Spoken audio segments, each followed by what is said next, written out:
We'll now discuss the decode stage, which is the last part of the fetch unit, and it's also the last part of this lecture, this slide set.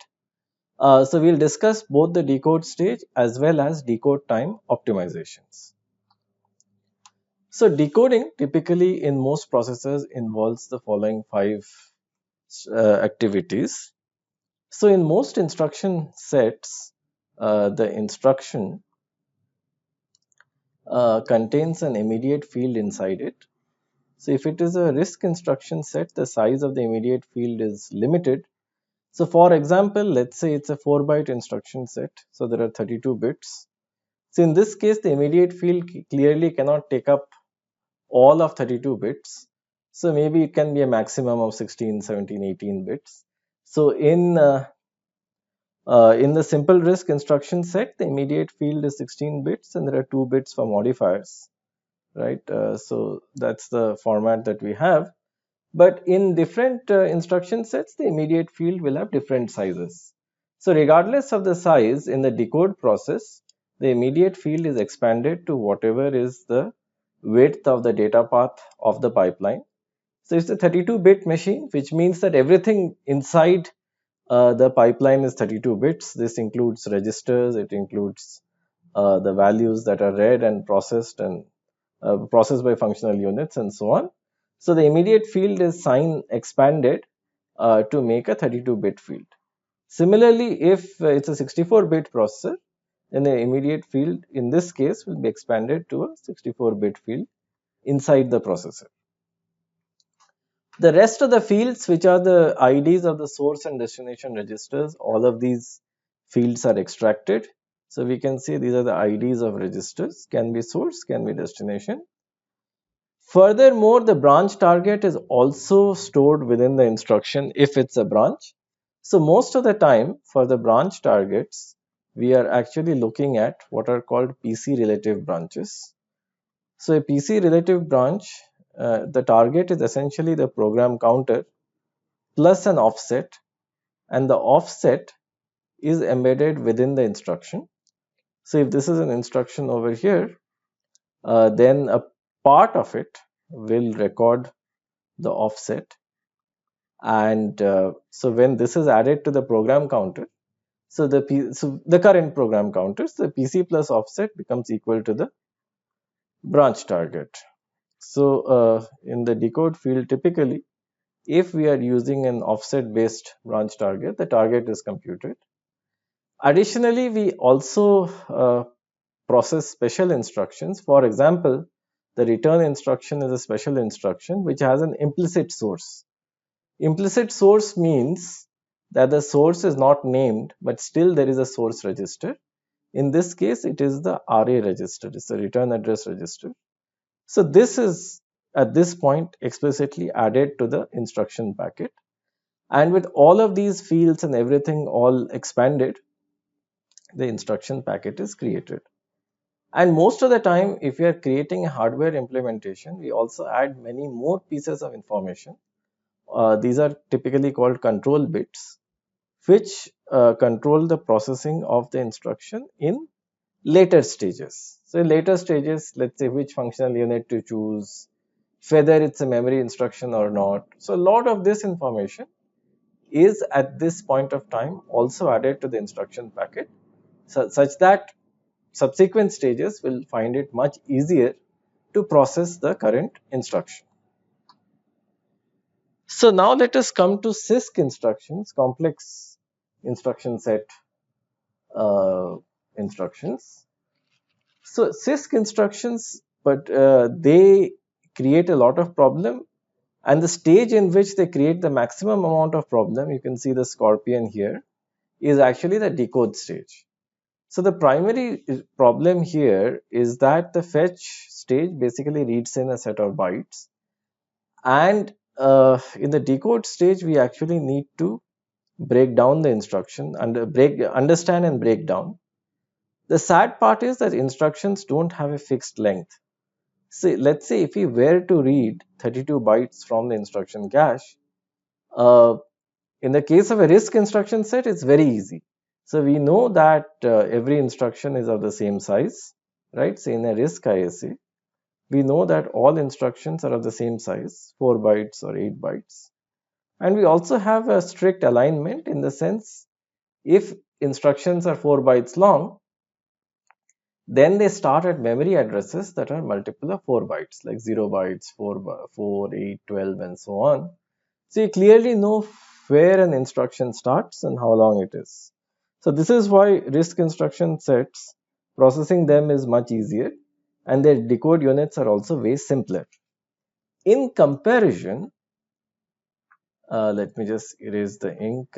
In comparison, for CISC instruction sets, like the Intel and AMD x86, the length of an instruction varies from 1 to 15 bytes, right? Particularly in Intel x86, what we can find is that we can have very short instructions, like a no-op instruction, for example, and we can also have very long instructions that have complex addressing modes and which actually achieve a lot, and these will be extremely long. So the instruction size can be long and variable. It's clearly not fixed. Hence, given a set of bytes, finding the boundaries of instructions, right? They are of different sizes, finding out where they are is actually quite tough. So what we need to do is that, let's assume that the first instruction starts at this point.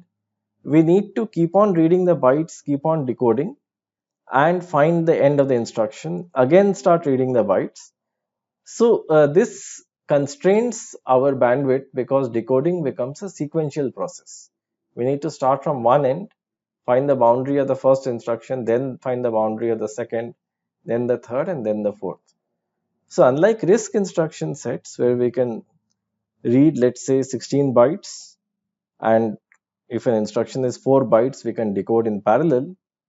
In a CISC instruction set, decoding is fundamentally a sequential process, and this is what causes the issue. So what is the issue? Well, the issue is that decoding in a CISC ISA, unless we do something extra, decoding is a sequential process, which is not acceptable to us, because this means that we cannot process multiple instructions in parallel, right? And the main reason is we don't know the boundaries between the instructions. Furthermore, if instructions are that complicated that one instruction doesn't do anything and one instruction does a lot, it is very hard for out-of-order pipelines that actually rely on the regularity and uniformity of instructions to process such complex instructions. So that is why in most CISC processors, notably Intel and AMD, the fetch unit does read CISC instructions from the instruction cache, but internally the decode unit converts the CISC instructions to internal RISC instructions. These internal RISC instructions are known as micro-ops or microcode, and this process of conversion is done unbeknownst to the programmer, but this does happen, it has to happen, such that we can extract the maximum amount of performance from the out-of-order pipeline, right? So it is essentially CISC outside, right? So essentially a Intel or AMD processor is CISC outside, RISC inside.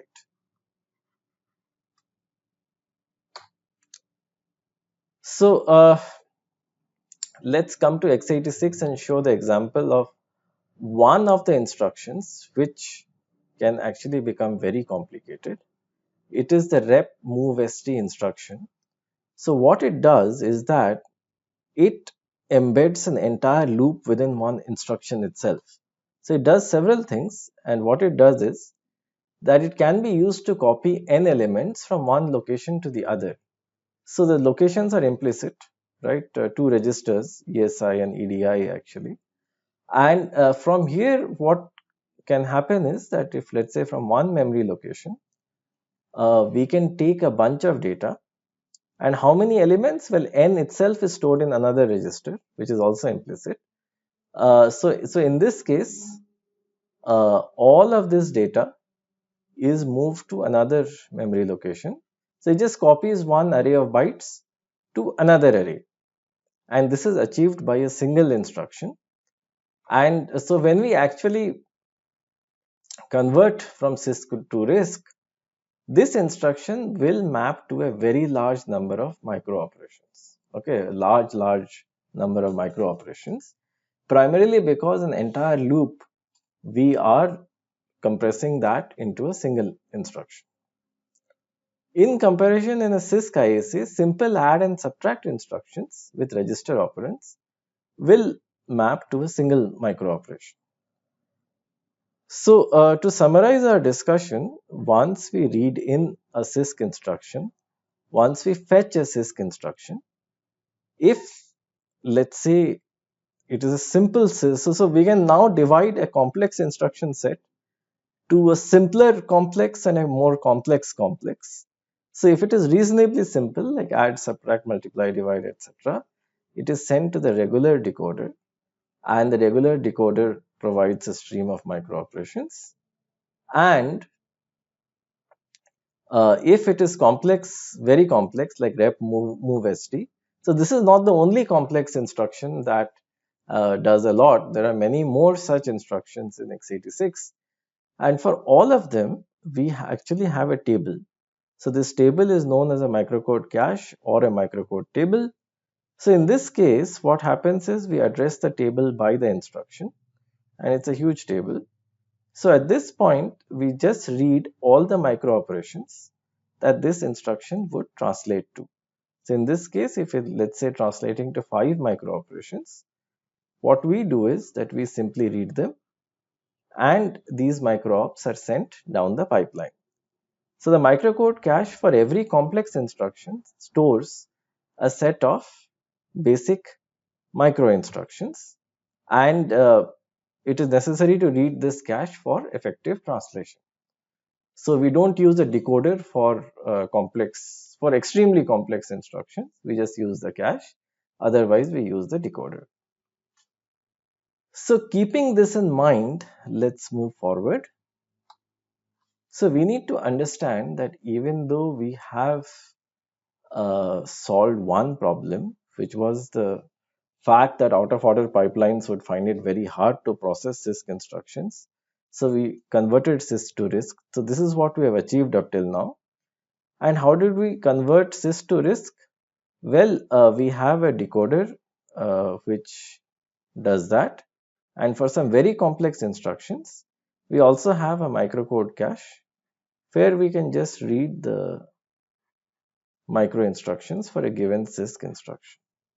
But our original problem of finding out the boundaries of instructions in just a raw stream of bytes that we read from the instruction cache, this problem has not been solved, right?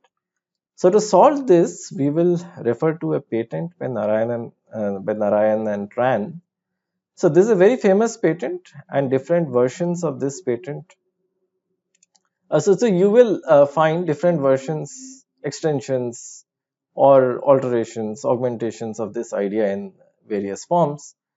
But pretty much modern processors do something of this nature to handle CISC instructions. Otherwise, there is no other way. So what we do is that to find the boundaries, whenever we read in an instruction into the iCache, so here it is important for us to talk a little bit about the memory hierarchy in a typical processing systems. If we have the pipeline over here, we have separate hardware structures. One of them is the instruction cache, which we have also referred to as instruction memory in the past. And we also have a data cache. So mind you, these are separate, physically separate structures. So from the instruction cache, we only read, data cache, we read and write. So they of course contain a subset of the memory locations. Then we have an L2 cache. So L2 cache is a level 2 cache, which contains both instructions as well as data, right? Below that we can have additional levels as well. So it doesn't matter. What we care about is we care about this step where we are reading in instructions into the instruction cache, right? So when we are doing it, what we do is we have a little decoder over here, which we call a pre-decoder. All right. So we have a little decoder sitting over here, which we call a pre-decoder. Here, if let's say we read in 16 bytes or 32 bytes at a time, we annotate each byte, which means the instruction cache has some additional bits for each byte, right? For each instruction byte, we have a little bit of extra bits, which store some amount of additional information. So this additional information can be used to decide many things. One among them is finding the boundaries between instructions, right? Where one instruction ends and where one begins. And this, of course, is not a problem in RISC, but this is a massive problem in CISC. All right, so let's see. So this particular patent by Narayanan and Tran in 1999, what this says is that for every instruction byte, which is 8 bits, we use 5 more bits of information, which if you think about it is a sizable overhead, but this is actually required for performance reasons. So the 5 bits are as follows. One is the start bit. This indicates if this is the starting byte of an instruction. So clearly this is indicating a boundary. Also, we have an end bit, which indicates if this is the last byte of an instruction. So between the start bit and the end bit lie all the instruction bytes. So this can be very efficiently retrieved, right? So we can find out boundaries very easily. Then we have a functional bit. So the patent says, so you're welcome to read the patent. So the patent says that the interpretation depends on the implementation. So one implementation could be, right, one of the implementations could be that this specific instruction, if this bit is 0, it means that the decoder will be used. If it is 1, it could mean that the microcode cache will be used, right? So this can be one use of this bit. Then we have 2 more bits called 2 ROP and 3 ROP bits.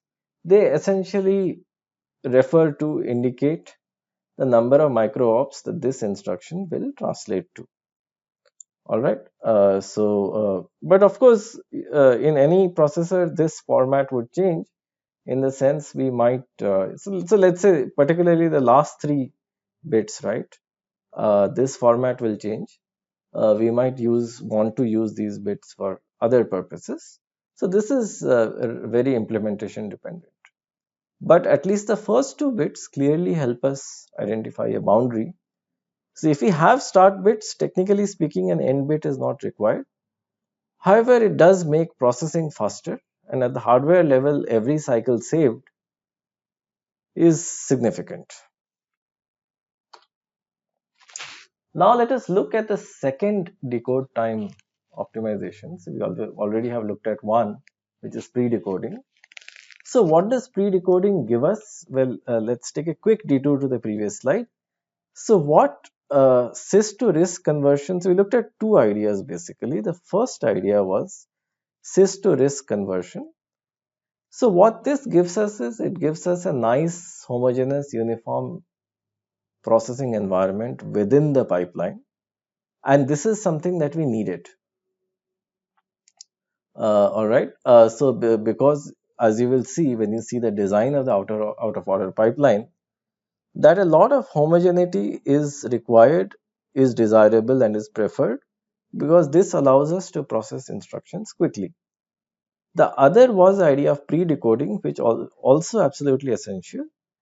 It helps us find the boundaries between instructions. How do we do it? Well, when we are populating the iCache by reading in data from lower levels of memory, at that time we pre-decode the instruction, which is it'll be a much smaller unit than a regular decode unit, which will just traverse the bytes and figure out the boundaries. Now let's look at another kind of optimization called optimizing operations on the stack pointer. So look at this piece of code. This piece of code is representative of what we would write in a function normally. So what we are doing is that we are creating space in the activation block. So we are subtracting the stack pointer by 8. So this is creating 2 slots for us. So then we are doing register spilling. So registers R1 and R2, they are being spilled into the memory location. Then we might be doing hundreds of things, calling functions. Those functions might be calling other functions. It doesn't matter. We are then restoring the registers. And finally, in this line, we are deleting the stack frame. All right. So we are deleting the activation block. So whatever space was created, that is being deleted. So this, if you see, is a rather common pattern. But another pattern, if you see, is that we either modify the stack pointer by adding or subtracting a constant. Right. So this is the first pattern. So if we look at all of them, we are essentially reading in the contents of the stack pointer, adding 0 in this case, adding 4 in this case, adding 8 in this case. So in all cases, we read the contents of the stack pointer and do some add subtract. The other is that the load and store instructions access the stack pointer, of course, and then add and subtract small constants, compute a new address, and then go and access that address. So why not? Here is the idea that update the stack. So since we anyway fetch and decode instructions in program order, why can't we create or keep a small copy of the stack pointer in the decode unit itself, and anytime we find an instruction of this nature, we quickly subtract 8 from the stack pointer. Anytime we find an instruction of this nature, we quickly add 8 to the stack pointer, right? So what we do is, instead of treating the stack pointer as a regular register, we keep a small copy of it in the decoder. And most of the instructions on the stack pointer, as you can see, there are many of them, they can quickly be done at the decode stage. And since we are only talking of one register, not a register file, these accesses will be fast. So how will the scheme look like? Here it is. We add a current stack pointer register in the decode stage. So this is the crux of the idea.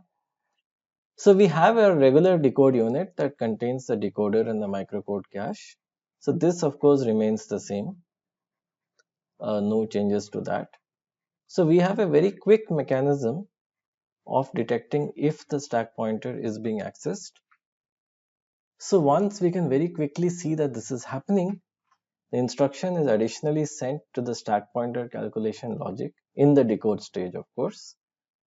And if we take a look at this piece of code, we will see that in almost all cases, we read the value of the stack pointer and either add or subtract some constant to it. This value is supplied to the rest of the pipeline. So in this case, this is actually a memory address. And so this memory address needs to be sent to the memory unit. In this case, the data cache for reading the value.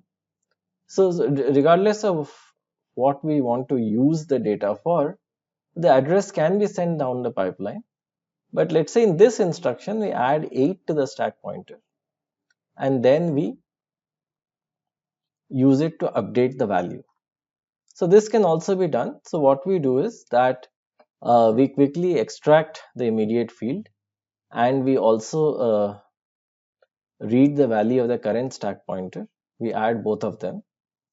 After adding that, if the stack pointer is not being updated, well, then the result of this addition is added to the instruction packet, which is subsequently sent to the rest of the pipeline stages. Otherwise, if this is not the case, then the stack pointer, if let's say if that is being modified, well, then what we do is that we send it back to the stack pointer calculation logic, and this piece of circuitry overwrites the value of CSP. So CSP is essentially the central state element over here that stores the value of the current stack pointer, and whenever it is accessed or modified, we can use this quick logic to take care of it. And so why is this an efficient idea? Well, it is efficient because most of the time, in a very large number of instructions, we actually access the stack pointer. So as you can see over here, For a large number of load instructions, store instructions, or creating and destroying the stack frame, we use the stack pointer, and pretty much the format of instructions that use the stack pointer is the same, right? So they're used roughly in the same way. So that's the reason it is good to have a CSP register right here in the decode stage, such that the rest of the pipeline does not have to bother with processing these instructions.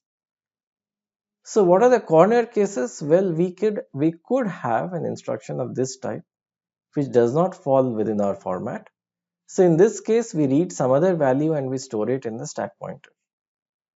So since this does not fall within our format, but we still need to handle it because it's a valid instruction, what we do is when we see such an instruction, we set the value of CSP to null, and then we treat the stack pointer as a regular register, make the instruction pass through the out of order pipeline, and then at some point of time the out of order pipeline will set the value of the stack pointer. Right, till that point, what do we do? Well, till that point we will have instructions of this type that update the stack pointer.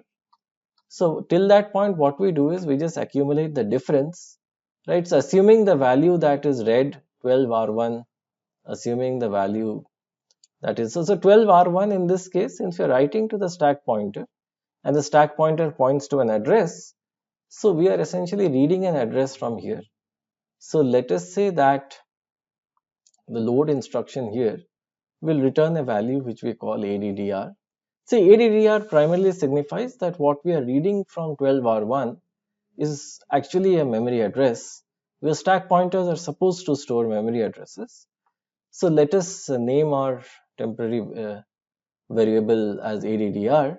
So what we do is that we accumulate the difference delta between the value returned by the load and the current value. So let us say, let me explain with an example.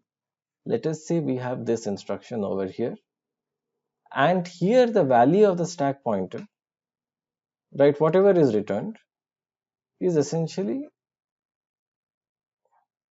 SP is equal to this value, right? So then we could have instructions of this form.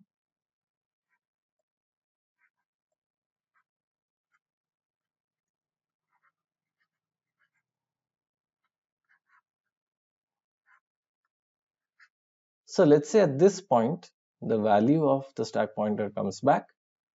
So what we do is that delta will be equal to 16. The reason being that we add 8. And then of course we do other things. We don't touch the stack pointer. Again, we add 8. So delta will be equal to 16. So we set the value of the current stack pointer, which is CSP, equal to the value returned by this load instruction, which is ADDR, which we are assuming it is, right? This is just the name that we are giving. It has no architectural significance, plus the accumulated difference, which is delta. In this case, for this example, delta is 16. So we can add both of them. We can update the CSP, and then our regular process can continue. So the advantage over here is that we are sending as few instructions involving the stack pointer to the out of order pipeline as possible, and nevertheless we will have corner cases. That is why they need to be handled. But a smart compiler will not generate code like this, because it would know that this would entail additional work on the side of the processor, and hence it is not desirable to produce this kinds of code, so it will not do it. So this further tells us that there is a rather intimate connection between a processor and a compiler. So the compiler should know which instructions the processor executes quickly, and which instructions cause a problem, right, a performance problem. So this clearly causes a performance problem because this is an instruction that is sent down the pipeline, and the stack pointer register, which we normally sort of take care in the decode stage, we will not do that. So essentially a full instruction needs to be processed. So in this case, a good compiler will actually not generate such instructions. It will instead generate instructions of this type, such that we can take care of these instructions, handle these instructions in the decode stage. All right. One point is due here, that let's say we have an instruction sub SP 8. So in this case, we can directly add 8 to CSP and update its value in the decode stage. Subsequently, this instruction can be discarded or this instruction can be dropped because its job has already been done. So since it has been fully executed, in the sense it has updated the CSP register, there is no need for it to occupy additional resources within the pipeline, and it can be discarded right here itself. So this is one of the many advantages of this scheme. And similarly, here also we are not using the heavy duty adders in the pipeline. We are just doing a quick addition over here. So this is saving us a lot of effort in the pipeline. And furthermore, if let's say an instruction of this kind would go into the pipeline, what we will see is that it will involve a lot of processing. But in this case, we can sort of, it's like a shortcut. So we can do things rather quickly. So given this, what are the advantages? Well, advantages are many. We did discuss a few more. So consider a load instruction, right? So in this case, let's say you are loading it from this address. So what we are doing in the decode stage is that we are computing this address, which is essentially SP plus 8, right? And SP is stored in CSP, so it is CSP plus 8. So since we are computing this address, we do not have, so we are essentially saving several operations in the pipeline. So in the rest of the pipeline, so we are not reading the value of the stack pointer and we are not performing the addition. We have an address and this address can be sent directly to the memory. So we will see there are other conditions later on, but these load instructions to the stack can essentially be issued early because we already know the address.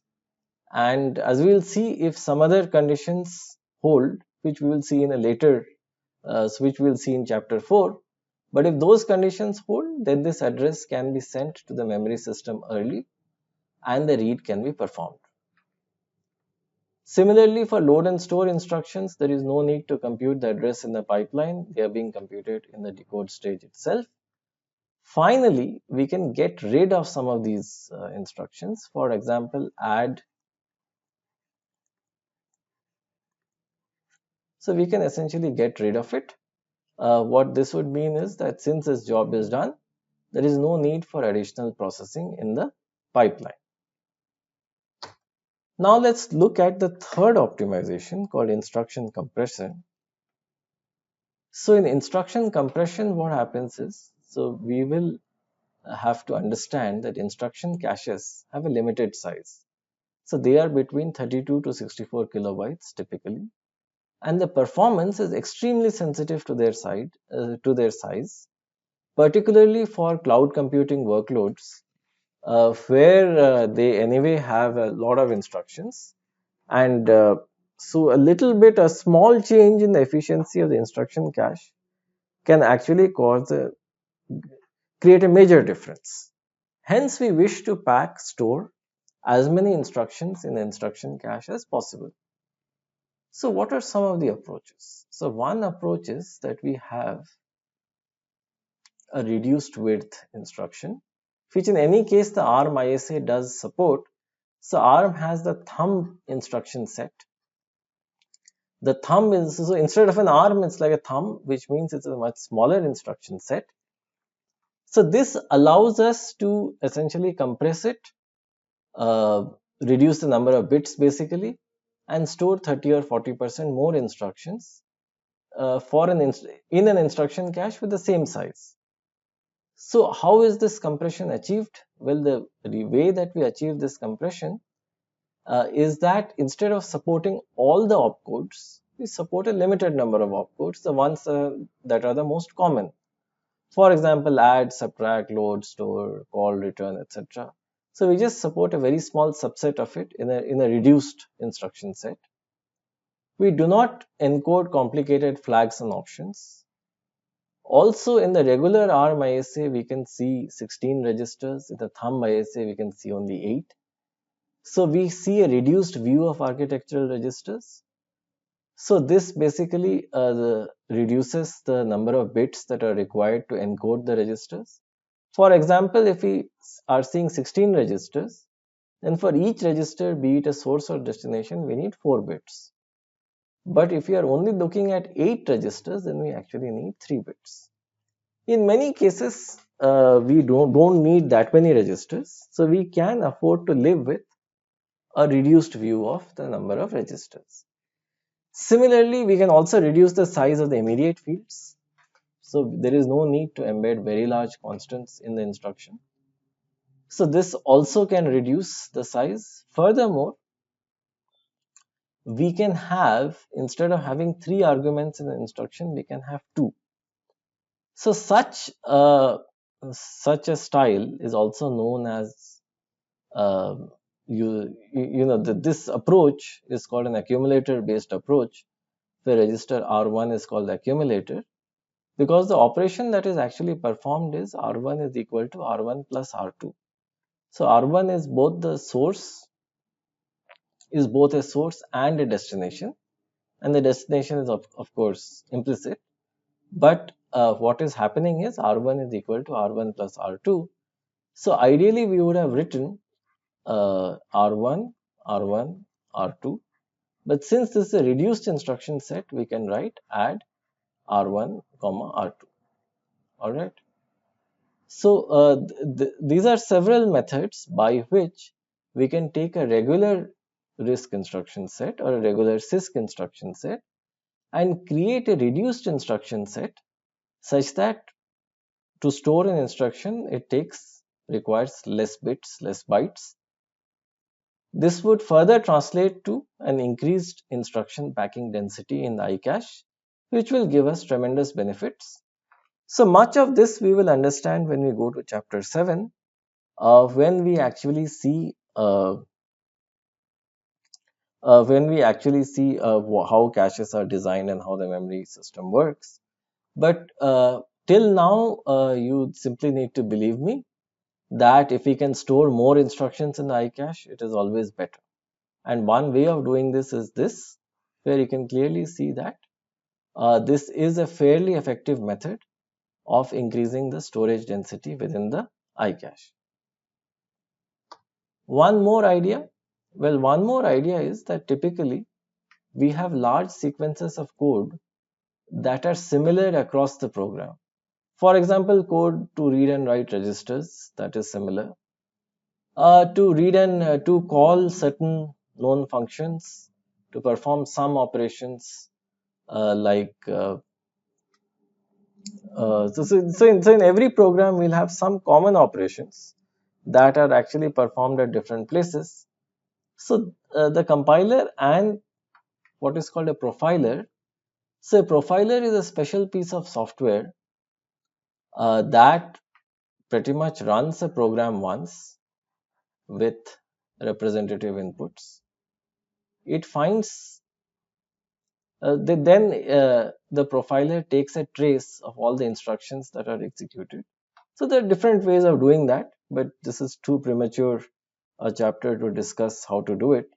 But let's assume that the profiler has some way of seeing all the instructions that the program is executing.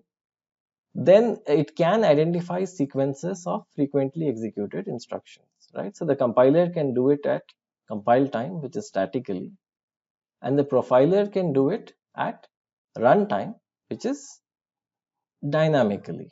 All right. So regardless of how it is done, ultimately what will happen is that be it static or be it dynamic, what will happen is that we will find within the program, we will find chunks of instructions that are actually the same, right? So one obvious source is when we are reading or writing registers, spilling registers basically while entering a function, right? So that is one of the places where definitely the code will be the same, and it will also be same in other places where a similar arithmetic operation or a similar logical operation is being performed. What we do is that for all of these instructions, we replace them with a code word. So the code word is like a very small mnemonic for the entire sequence, and the code word will be stored somewhere, but at least it can be used to compress the instruction sequence. So we will have regular instructions, then we'll have a code word, again regular instructions, then a code word, and the processor can use some bits of the code word to actually identify that it is a code word. But one clear advantage is that we will be using fewer bits, and this will also increase the instruction storage density in the I-cache. So how does the processor handle the code words? Well, internally it of course has the I-cache, and it has a dictionary which is something similar to the microcode cache. So in this case, whenever a code word is encountered, and so whenever we read a code word from the instruction cache, the code word is sent to the dictionary. The dictionary looks up the code word, and out comes a sequence of instructions. These sequence of instructions are then sent to the this should be the decode stage, right? No, I'm sorry. This is actually the fetch stage because there are other things that the fetch stage also does. So this is fine. So this is sent to the rest of the fetch stage. Okay. So to the rest of the fetch stage, this instruction is sent. So the code word, as I said, is a sequence. The code word to the instruction sequence mapping is stored in a separate hardware structure, which we call the dictionary. And the advantage here is, so there are two advantages. One is that using intelligent compiling and profiling, we find a way of reducing both the length of a program and the instruction cache uh, density, right, and the instruction density within the I-cache. This is one. And the other is, so this of course reduces code size, both static code size and dynamic code size. And along with that, what we can do is, instead of storing regular instructions, we can store decoded instructions, right? So then the advantage is that these instructions don't have to go through the decoder. They can directly go to the stage after decode, which is renaming, because these instructions are already decoded. So this saves time as well as it saves power. So we will see that Intel did extend this work, and so of course it didn't do compression, but it did something else. So it created something called a trace cache, which stores long sequences of decoded instructions to effectively bypass the fetch and decode stages. So we'll look at a trace cache later on in chapter 7, but this is just a quick trailer for the movie. So what again is the basic idea? Well, the basic idea here is that instruction sequences are replaced with code words, and code words are naturally much shorter. So we clearly see a code size reduction. And the code size reduction, well, if the compiler is doing it, we will see both a static and dynamic time reduction. And also if the profiler is doing it, we will see a reduction. But the profiler, of course, has more information because it is taking a look at the dynamic sequence of instructions as opposed to the compiler. Regardless of who is doing it, we can increase the efficiency of this process by also storing, instead of storing regular instructions, we store decoded instructions. So essentially we store the micro-ops. So in this case, we can bypass the decoder and get a performance advantage from there. All right, so this completes the chapter on fetch and decode stages. So the next chapter, which is chapter 4, will focus on the issue, execute, and commit stages of an out of order pipeline.